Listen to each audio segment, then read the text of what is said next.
Genesis chapter 3. Now the serpent was more subtle than any beast of the field which the Lord God had made.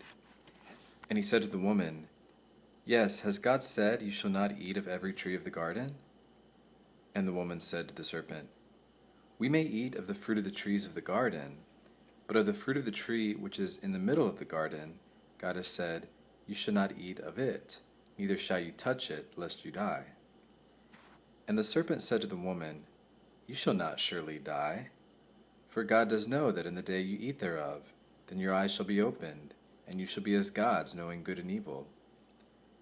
And when the woman saw that the tree was good for food, and that it was pleasant to the eyes, and a tree to be desired to make one wise, she took of the fruit thereof, and did eat, and gave also to her husband with her, and he did eat.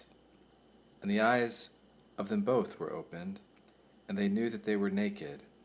And they sewed fig leaves together, and made themselves aprons. And they heard the voice of the Lord God walking in the garden in the cool of the day, and Adam and his wife hid themselves from the presence of the Lord God among the trees of the garden.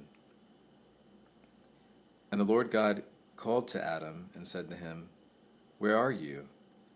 And he said, I heard your voice in the garden, and I was afraid, because I was naked, and I hid myself. And he said, Who told you that you were naked? Have you eaten of the tree whereof I commanded you that you should not eat? And the man said, The woman who you gave to be with me, she gave me of the tree, and I did eat. And the Lord God said to the woman, What is this that you have done? And the woman said, The serpent beguiled me, and I did eat. And the Lord God said to the serpent, Because you have done this, you are cursed above all cattle, and above every beast of the field. On your belly shall you go, and dust shall you eat all the days of your life. And I will put enmity between you and the woman, and between your seed and her seed. It shall bruise your head, and you shall bruise his heel. To the woman he said, I will greatly multiply your sorrow and your conception. In sorrow you shall bring forth children, and your desire shall be to your husband, and he shall rule over you. And to Adam he said, Because you have listened to the voice of your wife, and have eaten of the tree, of which I commanded you, saying, You shall not eat of it, cursed is the ground for your sake. In sorrow shall you eat of it all the days of your life. Thorns also and thistles shall it bring forth to you, and you shall eat the herb of the field.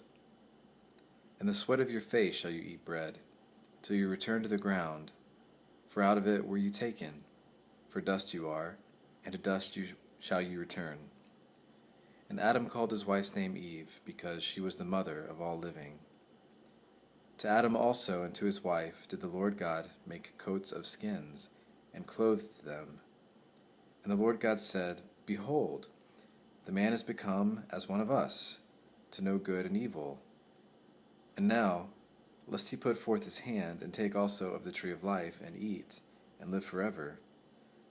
Therefore the Lord God sent him forth from the Garden of Eden, to till the ground from where he was taken. So he drove out the man, and he placed at the east of the Garden of Eden cherubim, and a flaming sword, which turned every way, to keep the way of the tree of life.